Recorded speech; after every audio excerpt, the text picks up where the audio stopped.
Perda 2019 sudah diatur terkait dengan retribusi alat berat kendaraan, mulai dari beko, mobil tangga, ekskavator, kompaktor, mesin gilas, traktor. Tapi selama ini kan sangat sedikit sekali termanfaatkan. Buktinya teman-teman pengusaha aja tidak tahu kalau itu bisa disewakan. Padahal itu banyak nganggurnya di kantor dinas. Saya kira kalau itu bisa dimanfaatkan, bukan PAD-nya juga bisa meningkat. Apalagi kemarin belum lama dapat hadiah ekskavator yang besar itu sangat bisa dimanfaatkan. Daripada buat saya foto saja gitu. Lebih tahu wartawan dari kita. Terima kasih di Pak Iba saya.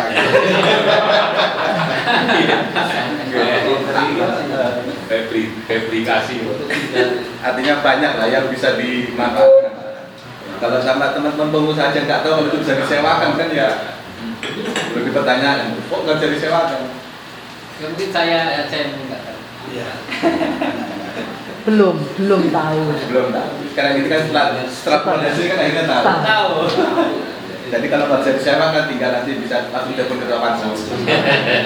Apa beliau? Iya. Terima kasih Pak Makrus.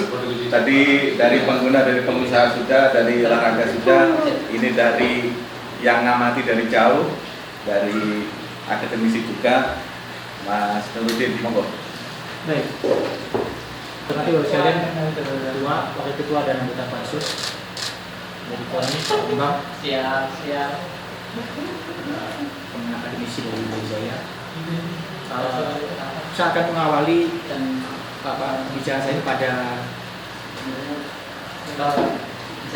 retribusi jasa usaha. Ini kan sebetulnya salah satu PAD saja, salah satu pendapatan asli daerah. Di samping ada pajak daerah, ada retribusi jasa umum dan retribusi perizinan tertentu. Nah ini kan sebetulnya dalam sisi teori kan ini masuk kategori awalnya, ini kan masuk di desentralisasi fiskal sebetulnya, yang hanya muncul di Undang-Undang Nomor 32 tahun 2004. Undang-Undang 2299 kan belum ada ini. Nah di dalam Undang-Undang Nomor 28 tahun 2009 tentang pajak daerah dan retribusi daerah ini masuk closed system. Jadi memang closed system itu adalah pajak dan retribusi yang sudah jelas diatur secara tertutup oleh pemerintah pusat. Jadi daerah tidak boleh memungut di luar itu. Jadi sudah jelas. Jadi pajak daerah itu apa saja, retribusi umum itu apa saja, usaha apa saja, retribusi kerajaan tertentu apa saja.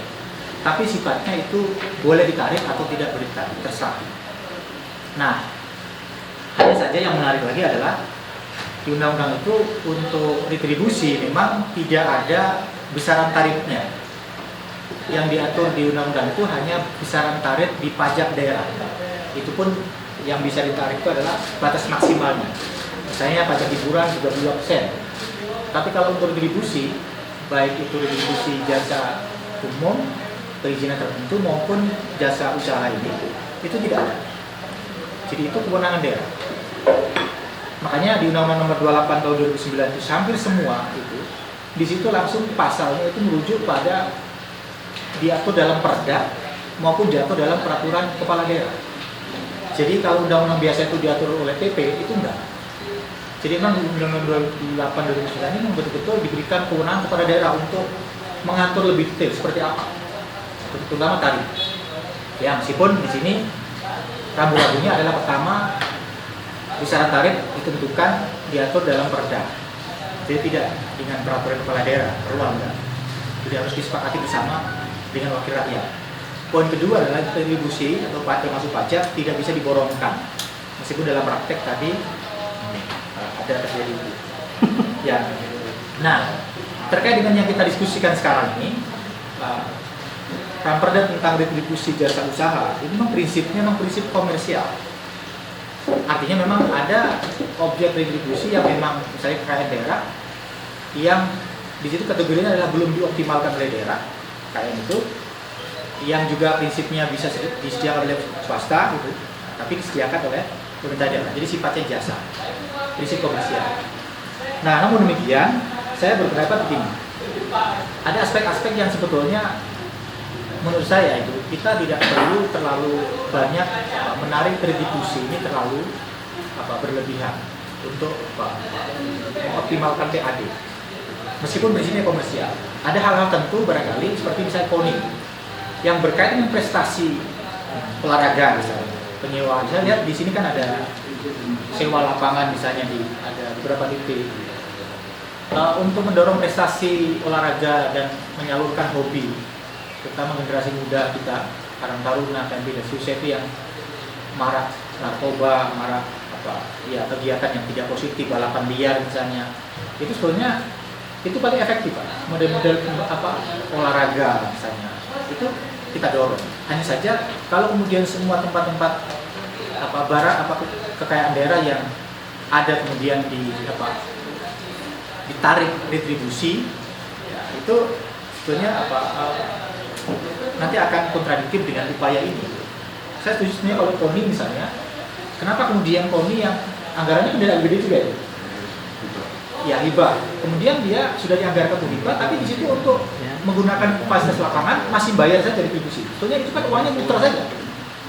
Bagaimana misalnya kebijakannya untuk digunakan untuk KONI dan seterusnya yang memang itu untuk prestasi tentu prestasi malang olahraga, kenapa misalnya tidak digratiskan sehingga alokasi hibah untuk KONI mungkin lebih dioptimalkan lagi, tidak perlu lagi hibah KONI kemudian untuk retribusi sewa tempat tadi.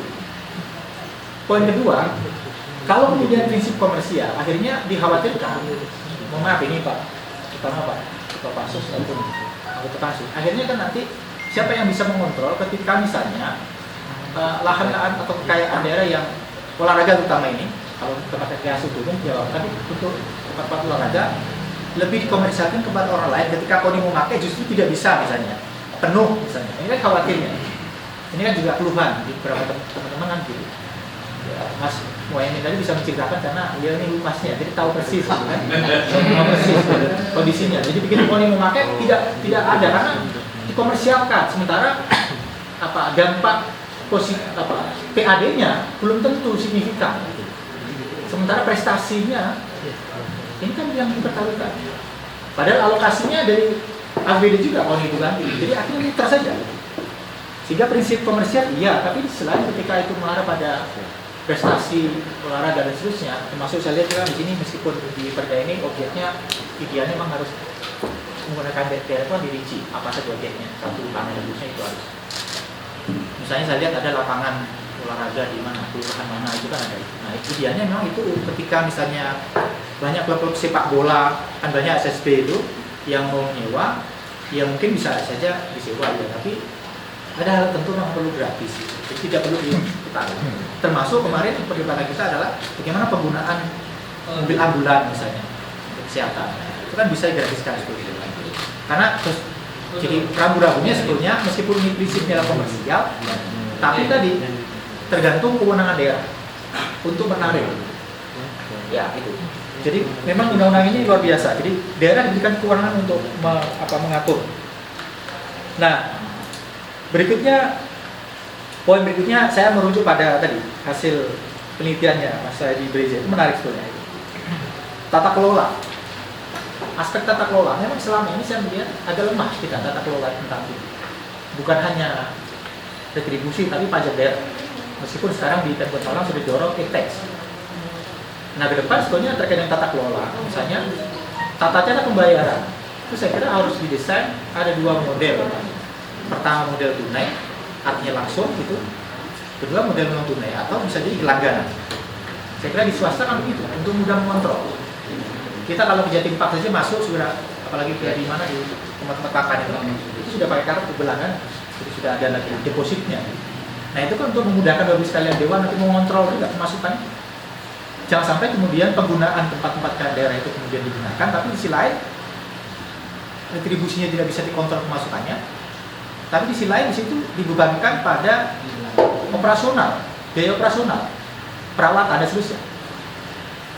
Karena memang di undang-undang retribusi ini, ya, di poin retribusi ini memang yang membedakan dengan pengelolaan barang milik daerah bedanya adalah aspek pemanfaatannya. Kalau pemanfaatan barang di daerah seperti sewa, seperti bangunan serang, bahkan resolusi, itu kan beban operasionalnya itu kan pada pihak ketiga, baik yang lola. Kalau ini kan enggak. Ini kan bebannya pada dinas yang terkait, perangkat daerah terkait. Sehingga kadang-kadang kalau keluarnya Pak Jos, sewa misalnya Gor Penaro, akhirnya dia lebih mahal juga operasionalnya dibanding yang sewa. Nah, kira-kira Bapak Ibu Dewan apakah bisa mengontrol siapa dari hari ke hari, dari bulan ke bulan yang menyewa itu? Kan sulit. Tapi dengan cara pembayarannya, tata kelolanya diperbaiki, saya kira itu menarik. Nah, poin krusial berikutnya terkait dengan tata kelola tadi, ada beberapa objek yang saya lihat di sini belum masuk, misalnya rusun. Kemudian penggunaan tempat-tempat seperti Car Free Day misalnya, itu kan menggunakan kekayaan daerah. Itu kemana? Siapa yang mengelola? Bagaimana bentuknya? Atau tempat-tempat lain? Termasuk kenapa ada parkir khusus? Jadi memang daerah itu diberikan. Ini kritik saya pada undang-undang ya. Ada banyak undang-undang ini memang kategori parkir aja 3. Ada pajak daerah, parkir. 2 ada retribusi jasa umum, itu yang dikelola oleh Dishub. Ada parkir khusus. Nah, bagaimana? Makanya ketentuan ini kan parkir khusus memang harus ditetapkan oleh kepala daerah memang. Mana kategori parkir yang khusus. Nah, ini kan orang nggak tahu itu masuk parkir khusus atau masuk retribusi parkir atau pajak parkir.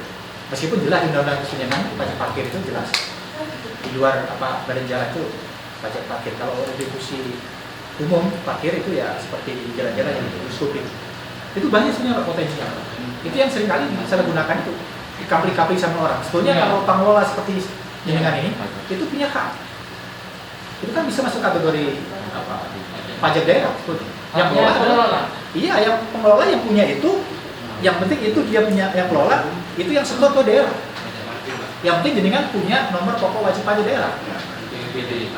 Nah itu sebetulnya nggak bisa punya. Ini mau prinsip, makanya dulu ada ramai-ramai mall di New City, tempat-tempat kayak misalnya toko modern. Toko modern itu kan dia berhak menyediakan parkir, tapi secara prinsip dia bayar pajak parkir kepada KPU daerah. Makanya tuliskan gratis. Itu, ya? Bukan berarti dia free itu nggak bayar, dia harus bayar secara pajak ke daerah. Meskipun itu pengusaha ditanggung. Ya sama. Itu fasilitas tapi dia terbayar ya, kan fasilitas. Ya, publik bebas, tapi yang bayar ya yang bersangkutan. Pengelola. Nah, sehingga itu banyak. Berikutnya aspek kelembagaan. Kelemahannya retribusinya, aspek kelembagaannya kan dia terpencar di beberapa perangkat daerah. Ada Dispora, ada banyak ya, Dishub misalnya. Nah, itu juga perlu ditata sebetulnya kelembagaannya seperti apa. Nah, itu perlu memang duduk bersama antara dewan, mumpung seperti ini gitu, seperti apa desainnya, kelembagaannya. Karena memang di ketentuan undang-undang itu memang ada beberapa pajak daerah seperti RPH itu masuk, hanya saja karena RPH itu sudah masuk di UMB, lepas, dikeluarkan dari situ. Itu tujuannya. Dari aspek SDM saya kira tadi hak pungutnya ya memang kalau retribusi itu mudah sebetulnya dibanding pajak daerah. Hanya saja barangkali yang perlu ditertibkan tadi retribusi yang seperti beberapa poin yang tadi saya sampaikan, misalnya yang kelewatan adalah objek di situ, objek retribusi jasa usaha ini ada pertukuan grosir. Nah, saya kira itu perlu dibahas. Saya kira bagus. Apakah Kota Malang tidak punya itu? Jadi desainnya harus ke depan. Bagaimana misalnya alun-alun mall, Pinoy City Mall Mall Ramayana itu kan sudah tidak lagi menjadi sudah diserahkan ke kita. Nah itu bagaimana? Apakah nanti karena kalau di pihak ketiga kan tentu itu berarti harus dikeluarkan dari barang milik daerah masuk retribusi. Berarti dia harus masuk ke aspek pemanfaatan. Nah, tapi ingat aspek pemanfaatan itu ada beberapa kriterianya. Sewanya itu jelas tetap. Ada aspek-aspek itu ada. Nah, kalau menurut saya memang ini sebetulnya masuk di sini sebetulnya. masuk di sini. Itu luar biasa Pak, kalau digali Pak, retribusi dari itu. Belum digali udah nampak. Saya kira nanti bisa tanyakan Mas Hari bagaimana Ini pasar tradisional saja retribusi jasa usaha umum itu lumayan, ya, padahal tidak komersial, apalagi ini. Kalau ini jelas, hasilnya jelas. Kalau hanya targetnya 4 miliar itu lewat Pak. Kalau hanya satu mall itu sudah lewat Pak, 4 miliar di tahun. Jadi kalau hanya targetnya 4 miliar setahun, kalau mall itu diserang kita, tidak perlu menarik retribusinya KONI, cukup Pak. Tidak perlu berat-berat. tak kurang saja ini. Tak kurang. Saya kira itu poin saya. Nanti kita diskusikan lagi. Terima kasih. Terima kasih. Yang penting dari masyarakat itu ketika ngomong soal retribusi, berarti kan ngomong soal uang. Kalau ngomong retribusi ngomong soal uang ya. Kalau naik ya jangan tinggi-tinggi. Kalau bisa ya. Kalau tetap nggak mungkin karena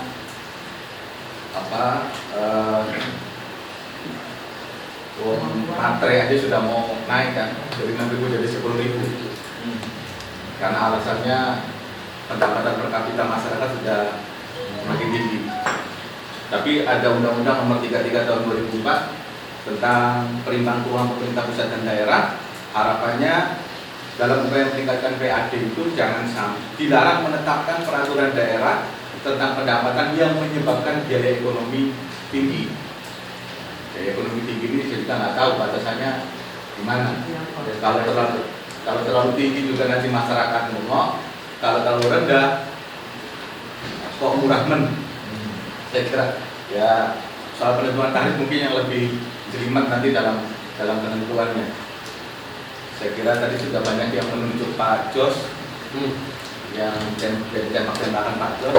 Mungkin Pak Jos bisa terlebih dahulu monggo. Baik. Jadi ada sentilan pertanyaan mengenai beda jasa usaha dan jasa umum.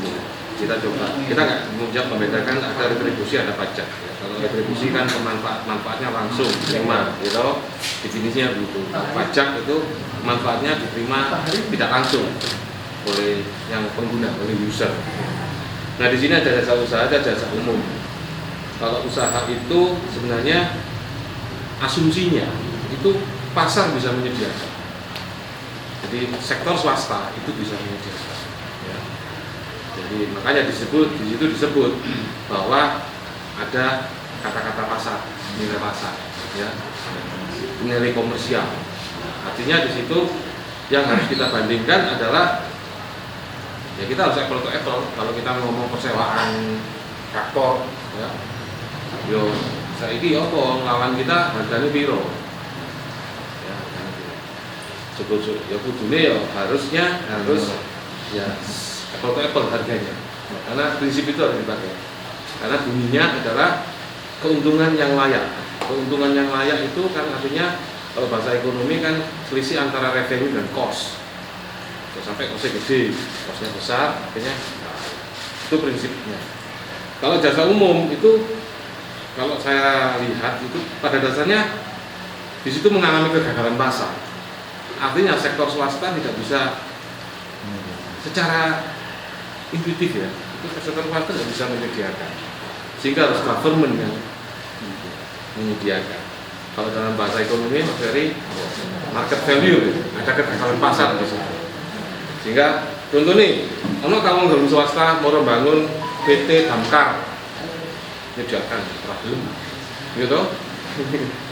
Atau dia misalkan mengurusi sampah, walaupun pada derajat itu juga ada sekarang sektor swasta yang masuk, tapi secara umum itu enggak dia masuk. Makam, ono belum mau di tanah, pakai makam itu, usaha makam. Jenazah harus bayar. Sandiego. Nah, sekarang ada. Tapi kita ngomong pada dasarnya pada awalnya itu tidak ada kegagalan tentang makam private. Ya, fasilitas AC. Jadi itu pembedanya ya, jasa umum dan maka dia penekanannya di jasa umum adalah layanan. Sementara kalau di jasa usaha itu penekanannya adalah di ketok dosennya. Ya. Nah, kemudian saya coba menyampaikan beberapa poin ya, sembari nanti nyenggol-nyenggol teman-teman yang tadi bicara sebelumnya. Ya. Yang pertama, saya tadi nyatet ada 6. Yang pertama itu begini, retribusi jasa usaha itu pendapatannya itu relatif kecil. Berarti berapa? 4M. 4M itu misalkan estimasinya 4M. Bayangkan 4M itu dibandingkan dengan kita menjual traktor, eskavator dan sebagainya. Lu yakin malah? Iya kan? Lu yakin? Itu kan kita kayak ekonom. Jadi saya ngitungnya selalu benefit and cost. Tadi disebut sama Ferry. Dasarnya adalah benefit and cost. Jadi kalau dihitung-hitung ya, memang ini kita perlu upaya bagaimana ini bisa mendapatkan revenue yang besar, tidak sekedar 4M, ya tidak sekedar 4M. Nah itu yang pertama. Kemudian yang kedua, tadi disebut sama Ferry juga, memang betul di dalam penganggaran penyusunan APBD itu saya ngomong teori ya, teori sedikit. Ada kecenderungan bahwa di sisi penerimaan itu di markdown, sisi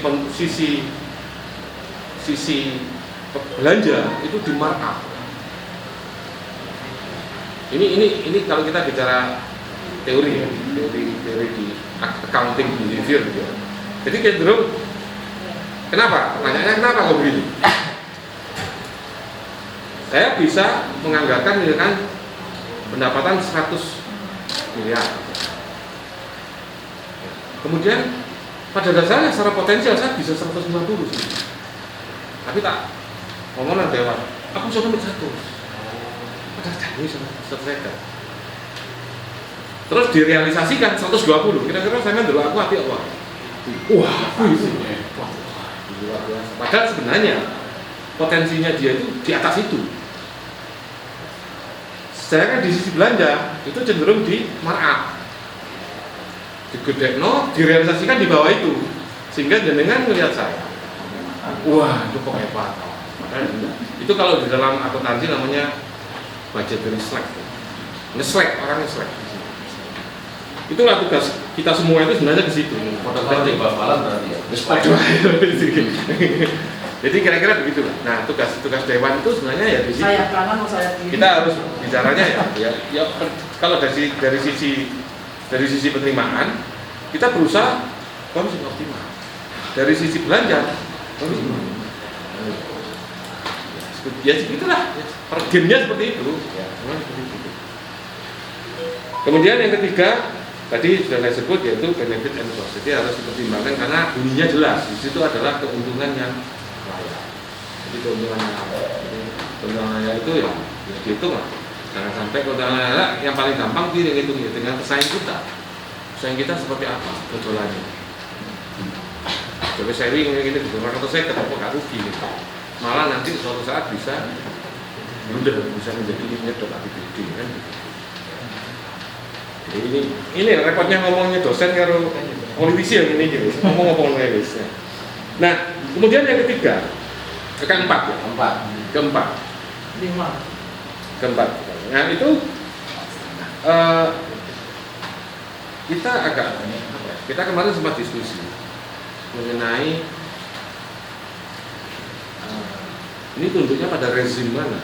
Rezim pengelolaan undang-undang tentang perkendaraan keuangan negara atau BUMD, di mana kita itu dihitung sebagai barang milik daerah, atau kita tunduk pada rezimnya pajak dan retribusi daerah. Ini makanya kemarin sampai ada usulan ini dimasukkan di dalam konsideran ya Pak Ketua ya, ada tentang kalau kita ngomong barang milik daerah kita ngomong sewa, tidak ada retribusi. Tetapi kalau kita ngomong retribusi kita kekayaan daerah sifatnya pemakaian ya, sifatnya pemakaian, maka kita ngomongnya adalah retribusi. Nah, Ini menarik nih. Bedanya ada 2 rezim di sini yang mungkin harus nanti diselesaikan di Dewan. Nah, yang kelima mengenai tarif tadi Mas Nurudin bicara tentang rambunya apa? Rambunya jelas. Komersial. Pasar rambunya pasar jelas. Jelas gitu. Karena bunyinya bahwa pada umumnya pasar bisa menyediakan, ada pesaingnya. Kecuali lek pasarnya mau masuk, maka government itu wajib wajib. Jadi rambunya itu. Kemudian yang terakhir yaitu masalah kendali. Kemarin kita juga sempat diskusi mengenai adanya pasal tentang khusus tentang bukti pembayaran promosi. Jadi pembayaran retribusi itu bisa dalam bentuk karcis, kupon, apalagi bukti elektronik atau yang lain yang dipersamakan. Terus bukti itu harus wajib retribusi wajib menerima, punya hak untuk menerima sekali pakai. Sampai kita bicara kepidana, ya sifatnya sumir lah. Jadi itu sebagai bagian dari kendali. Karena kita melihat bahwa bukti ini kan kadang-kadang maaf ya, karcis sih itu kan ecek-ecek, tentunya sangat ecek-ecek. Malah Pak Joko kemarin mengusulkan ada hologramnya, gitu. Berarti printing. Oh iya, betul. Karena ini sudah nilainya sama dengan uang. Nilainya sama dengan uang. Makanya kita juga berdiskusi ke sana. Bahkan kita bicara tentang sekali pakai, bahkan bernomor seri, ya, dan sebagainya. Itu sebagai dari bagian dari yang tadi ditanyakan oleh Nurudin. Kalau kita mau kendali dari situ. Mungkin itu aja dari saya. Jadi campur-campur antara akademisi dan politisi ya, sini ngomongnya ya. Lengkap besok gitu. Tapi yang jelas dari PS. Sering kita Mas Arif nanti. Sering itu. Iya, bagian konten nanti Pak. Terima kasih. Aku toh, Oke. kapasitas sekolah loh. Saya mengerti pimpinan dan jajaran tim Mapolres. Dan tadi Pak Lo sudah menyampaikan kita merasa terima kasih bersyukur bisa sinergi bersama-sama dalam rangka untuk yang berbenah lah di masyarakat maupun pemerintah. Itu yang pertama sekali. Itu tadi dari Pak Lo sudah memberikan gambaran besar. Kemudian dari sisi akademisi sudah memberikan prinsip-prinsip dan teori-teorinya. Dari Mas Ferry sudah memberikan tata kelola dan beberapa kendala dalam mengelola optimalisasi pendapatan asli daerah dan juga anggaran daerah. Dari Pak Wese juga sudah mendetailkan sampai dengan bicara soal tarif dan sebagainya. Mungkin kalau saya memberi masukan kaitannya dengan mengapa perda ini harus disusun yang tadi oleh Pak Lalu. Yang pertama bahwa memang ada perubahan karena perda lama banyak klausul-klausul pasal yang memang terutama terkait dengan tarif terkait dengan aset yang termanfaatkan oleh layanan publik itu belum sesuai dengan kondisinya dengan saat ini. Kan informasinya dari inisiasi pengusung perda tersebut demikian yang kita terima. Yang kedua juga ada fasilitas baru seperti laboratorium PUPR alat berat dan juga laboratorium limbah air dan juga air bersih yang dulu dalam perda yang lama tidak pernah dimuat, sekarang dimuat. Dulu perda lama belum pernah membuat klausul pasal yang memberikan layanan publik terhadap fasilitas lab tersebut. Sekarang dengan adanya perda baru harus sudah juga bergerak untuk memberikan layanan publik. Nah itu yang harus menjadi pemikiran kita sebagai anggota kita. Nah, kita di sini politisi, oke. Yang jelas bukan akademisi ya Pak. Dewanisasi kelembagaan pasti. Nah, karena kita bicara soal kelembagaan masalah kedewanan, maka legislatif ini separuh atau bagian dari pemerintahan. ketika perda ini turun atau terbentuk atau tersusun, maka apapun yang terjadi Dewan juga ikut bertanggung jawab karena ikut dong. Oleh sebab itu melalui pansus, tadi sudah dijelaskan Pak Sul, Pak Lo, pansus panitia khusus yang biasanya memang penyusunan perda dalam DPR itu belum pernah komisional semacam ini. Pansus itu biasanya lintas komisi atau mungkin lintas yang lain. Hari ini ketika para mohon maaf Pak, saya kira menghilang saya kira izin soal ketika kami angkatan kami ini sejak dilantik baru melakukan 2 pansus, yang pansus pertama LKPJ, yang kedua pansus sekarang ini ada 4 pansus ini. Nah, pada prinsipnya menurut saya ada dua hal besar perda ini perubahan. Yang satu merubah klausul-klausul pasal yang belum sesuai dengan kondisi tarif sekarang.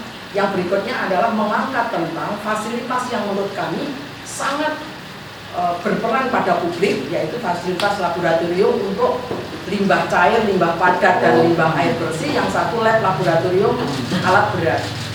Nah, padahal kalau kita melihat limbah cair saja, limbah cair itu penggunanya luar biasa, mulai dari laboratorium, klinik, rumah sakit, dan lain-lainnya, baik limbahnya maupun air bersihnya. Itu. Kalau kira-kira nanti kita juga harus melayani publik, kira-kira seperti apa? Karena OPD-OPD tersebut sampai detik ini belum punya pengalaman bahwa fasilitas tersebut harus digunakan untuk melayani publik. Nah, kemudian ini dari kerangka besarnya bahwa kita akan menyusun perda itu perlu diketahui seperti itu. Berikutnya, kalau tadi saya mendengar bahwa sebenarnya perda ini pun dibangun dalam rangka untuk apa? Menurut saya optimalisasi dalam rangka tidak hanya sekedar fokus pada peningkatan PAD, tetapi juga pada perlindungan terhadap aset-aset pemerintah yang dimiliki, yang dibelanjakan dengan uang yang cukup luar biasa besar, dengan pemeliharaan yang cukup besar biayanya, tetapi dimanfaatkan belum mendapatkan produktivitas, meskipun tidak sesuai atau tidak seimbang dengan uang yang keluar. Kenapa begitu? Makanya harus diatur dalam sebuah perda tersebut, itu menurut saya, dalam melindungi itu. Yang kedua juga melindungi kemampuan daya publik dalam rangka bisa memanfaatkan. Kita mapping, oke, kalau memang itu sosial harusnya nanti bagaimana, kalau memang itu untuk kepentingan prestasi pemerintah daerah harus bagaimana, kalau memang untuk komersial misalnya KONI ditunjuk oleh pemerintah pusat melaksanakan momen tertentu yang sifatnya dikomersialkan dan kemudian menggunakan aset, maka harus bagaimana. Menurut saya prinsip-prinsip itu yang harus dibangun di dalam perda tersebut.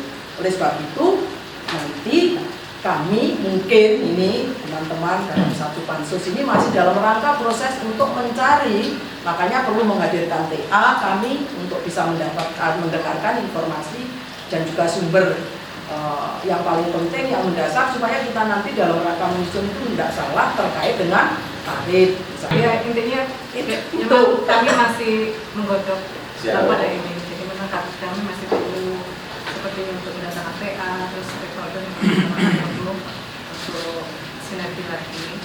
Jadi memang ya kalau lebih seperti itu masih untuk masalah tarif ya seperti tadi yang saya publik, memang kami juga masih perlu jatuh banding. Terima kasih. Assalamualaikum Waalaikumsalam warahmatullahi wabarakatuh. Lanjut Bu. Ya, saya menambahkan sedikit aja ya. Partai orang Bukan jauh lah ya Mbak. Jadi semua sudah dijelaskan ya. Bapak-bapaknya sini Nambah aja. Ya tinggal nambah. Ya nambah aja deh. Jadi tentang perda tadi sudah sudah dijelaskan begitu jelasnya. Tapi bagi saya perda ini harus kita sebagai dewan harus membuat notulen. Jadi kepada dinas-dinas, misalkan aja alat-alat berat tadi yang disewakan tuh jangan sampai alat-alat yang disewakan tadi lebih murah, tapi spesifikasinya jauh dari pihak swasta gitu. Yang kedua, diharapkan dengan penyewaan alat-alat tadi disertai dengan operator yang handal yang bersertifikasi. Jadi nanti kita membuat kompetensi kepada dinas untuk membuat seperti itu. Jadi jangan sampai kalau di swasta kan menyewakannya alat beserta operatornya, sedangkan di dinas belum ada operatornya. Kita mengharapkan harga murah, tapi kualitasnya jangan sampai kalah dengan yang swasta. Itu aja. Terima kasih. Paket. Satu paket. Monggo Pak Joko, saya tulis. Terima kasih teman-teman kita semua. Sudah memberikan penjelasan cukup baik sekali. Yang pertama saya mengucapkan terima kasih kepada saudara kita tenaga ahli yang telah memberikan masukan yang cukup bagus. Ya. Di antaranya ada koreksi di mana substansi maupun klausulnya sangat meningkat sekali, Pak. Saya mengakui bahwa kami pribadi memang ada kekurangan dengan adanya penyempurnaan kemarin. Saya sangat memberikan apresiasi yang cukup bagus. Yang kedua, saya hanya satu atau dua saja materi masalah dana KON. Satu pihak pemerintah daerah menginginkan menuntut supaya KON itu berprestasi, tapi di satu pihak ini sebenarnya sama karena dana pun tidak cukup. Kemudian pelaksanaan untuk latihan-latihan saya lihat ini juga membebani KON sendiri. Satu dia dapat subsidi, satu dia ditarik kembali. Dia dapat tiba sekian miliar, tapi biaya untuk latihan itu aja retribusi sudah besar juga. Nah, daripada gitu Mbak Yao, ini bahasa Inggrisnya Mbak Yao, dibebaskan saja, tapi kasih jatah yang jelas. Karena dalam pelaksanaan jelas ini apa ya, terjadi overlapping. Apa sebenarnya? Saya katakan apa KON sudah disuruh saya nggak punya negatif. Ya. Kalau misalkan latihan, misalkan renang dibuat dalam 1 tahun 50 kali, saya buat 25 kali, dalam mereka menghemat, ya juga bisa kan. Sehingga kan nggak maksimal. Ini mata saya. Semua cabang olahraga. Karena saya juga olahragawan. Ya. Kemarin saya misalkan di Jalan Surabaya itu pelatih itu hanya 250.000 sebulan. Pelatih yang terkenal di Malang Pak Mul. Bagaimana mau melatih dengan maksimal? Nggak usah masalah Pak Joko orang DPR, tolong gimana? Berat juga. Ya, memang dana KON juga terbatas. Satu pihak dari pemerintah terbatas, satu pihak hibahnya ditarik kembali ke retribusi, kan sama aja bohong ini. Kalau ini kacamata saya, itu. Lah bagaimana kita ubah, tetap misalkan atau dikurangi atau tetap tapi dimaksimalkan. Sehingga retribusi dia masuk ke latihan-latihan ini dibebaskan, tetapi dimaksimalkan. Karena di sini permainan itu bisa, dari pihak permainan juga bisa, dari pihak Pemda bisa, semua bisa. Kemarin saya tanyakan dalam di dalam forum, PD mengatakan bahwa harus ada aturan sendiri Pak untuk KON itu ada keringanan dia. Tapi kan nggak bisa, sebenarnya kan nggak jelas, nggak terbuka. Nah, ini kan rawan, itu kacamata saya. Kemudian yang kedua masalah aset-aset daerah yang disewakan. Memang bagus aset daerah yang misalkan alat-alat berat ini daripada dia nggak dipakai bisa digunakan. Memang Pemda tujuannya apabila ada kosmejul misalkan bisa digunakan, tapi kalau enggak ya nganggur, daripada nganggur digunakan. Namun dalam ini harus dikelola dengan baik, ya karena ada pihak ketiga, investor-investor yang juga menginvestasikan alat berat banyak sekali bersaing. Ya, supaya kita bersaing ya kita harus berani menurunkan harga, tapi untuk bisa memaksimalkan ini. Terasa sementara dua itu yang bisa saya angkat di dalam forum. Terima kasih. Terima kasih Pak.